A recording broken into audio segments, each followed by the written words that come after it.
রবিবার কৃষ্ণনগর ভয়েস ক্লাবের উদ্যোগে এক রক্তদান শিবিরের আয়োজন করা হয়। এই রক্তদান শিবির অনুষ্ঠিত হয় বিজয় কুমার উচ্চ মাধ্যমিক বালকিয়া বিদ্যালয়ে।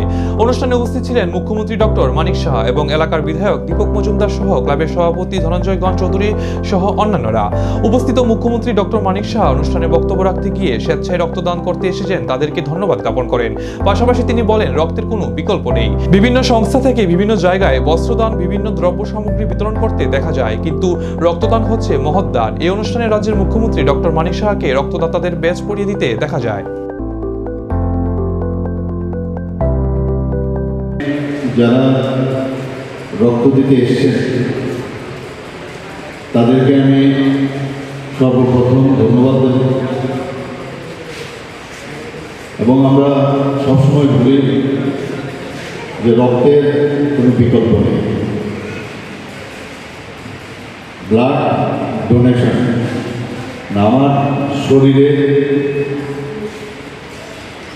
কিছু একটা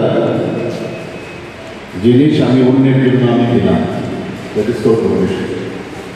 কিডনি ট্রান্সপ্লান্টেশন বা কিডনি ডোনেশন, আই ডোনেশন, এসব ইত্যাদি আপনারা শুনেছেন।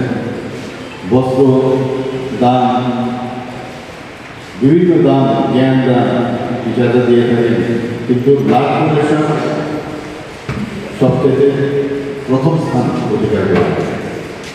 আমরা জানি যে যারা নিয়মিত রক্তদান করেন 18 বছর থেকে 60 থেকে 65 বছর পর্যন্ত রক্ত দিতে পারে।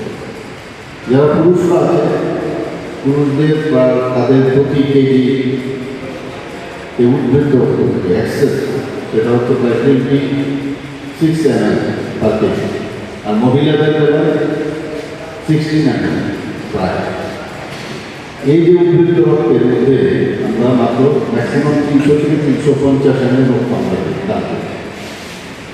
আচ্ছা, খুব নগণ্য একটা অংশ আমরা দিচ্ছি। আদারওয়াইজ কী হয়, রাজনীতি for example red cross cup আছে, সেটা তো 3 মাসের মধ্যে নিজের শরীরেই পড়ে যাবে, থাকে না? যে আমরা যদি সেই দানটা করি, আমাদের এখনও কিন্তু এই অ্যাওয়ারনেস প্রোগ্রাম অনেক বিষয়ে আমাদের অনেকে সবল ব্যক্তি আছে এবং তারপরেও কিন্তু রক্তদানে তারা উদ্বুদ্ধ হন না। এই রক্তদানে যারা এসেছেন তাদেরকে দেখে আরও মানুষ এগিয়ে আসবে, সেটাই এই